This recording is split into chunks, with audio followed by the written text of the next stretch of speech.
parvenir du silence au rire, il m'a fallu trouver ma place.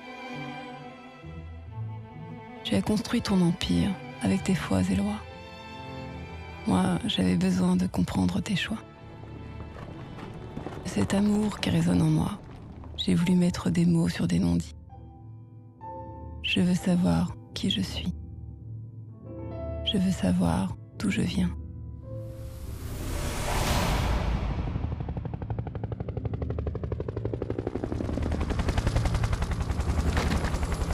La guerre d'Algérie.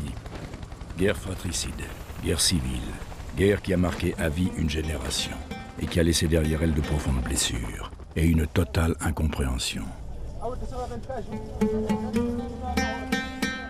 Elle a débuté le 1er novembre 1954 par le meurtre d'un musulman, le caïd Sadok. Elle s'est achevée dans un bain de sang et le massacre des Harkis. Harkis, Mohasni, Spahi sont les enfants de ceux qui se sont battus pour la France pendant la Première et la Deuxième Guerre mondiale et toutes les guerres d'outre-mer. Ils ont cru aux promesses de la France, leur patrie. Ils se sont levés pour défendre leur famille, leur village, face à une rébellion qui agit par la terreur. L'abandon des Harkis par la France et leur massacre en 1962 reste la page la plus douloureuse de la guerre d'Algérie. Le nombre de morts serait voisin de 80 000, familles comprises. La responsabilité du gouvernement français est grande, qui n'a pas voulu prendre le temps de protéger ses Harkis alors qu'il en avait les moyens et le devoir.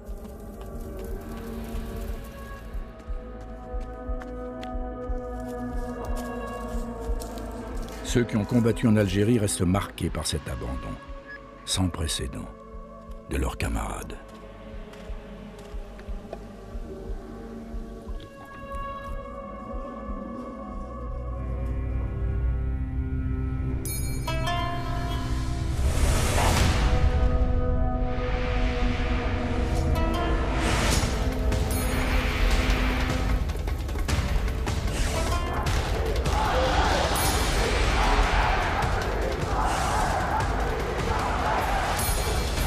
Les dominations qui ont façonné son visage et sa culture, les Berbères, les Juifs, les Arabes.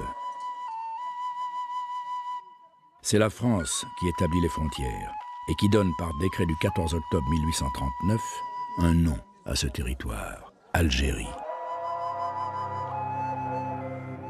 La Constitution de la Troisième République déclare cette Algérie territoire français. Dès le début de sa conquête, la France se trouve confrontée au problème du statut de sa nouvelle colonie, l'Algérie, et au destin des populations qui la peuplent. Car pour devenir citoyen français à part entière, conformément au décret de 1870, les musulmans doivent renoncer à leurs droits coutumiers et coraniques et accepter les lois de la République. Leur représentation est limitée au Parlement d'Alger et dans les conseils généraux et municipaux.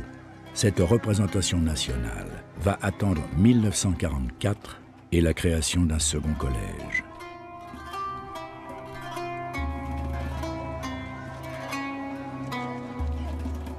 Mais plus d'un siècle de cohabitation avait créé des liens forts. Les tirailleurs algériens se sont battus pendant un siècle, côte à côte, avec les recrues de France. Ceux qui ont partagé la fierté des combats, la fierté de l'aventure, le risque, la mort. Quand on a combattu ensemble, on est frères, très vite. Ceux-là sont proches de la France, avec une idée de la France qui est leur idée et qui est une idée qu'ils cultivent en Algérie, qui n'est pas forcément exactement la réalité de ce que pensent, de ce que disent et du regard des Français. Mais l'Algérie reste le pays des contrastes. Contraste entre les villes somptueuses et la campagne pauvre. Contraste entre riches colons ou musulmans fortunés et la majorité de la population européenne ou autochtone qui, elle, vit pauvrement.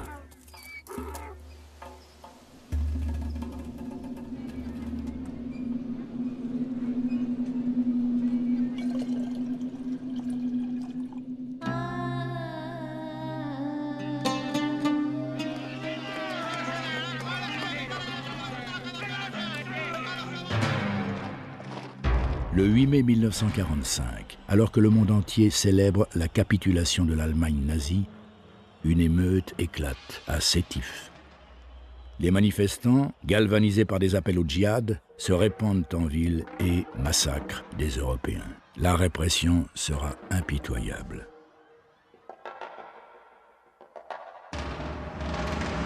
La France obtient un répit de 10 ans. Mais la conjoncture internationale a changé. C'est l'époque où la sourde bataille pour les zones d'influence est engagée entre les grandes puissances. Les États-Unis laissent la France affronter seule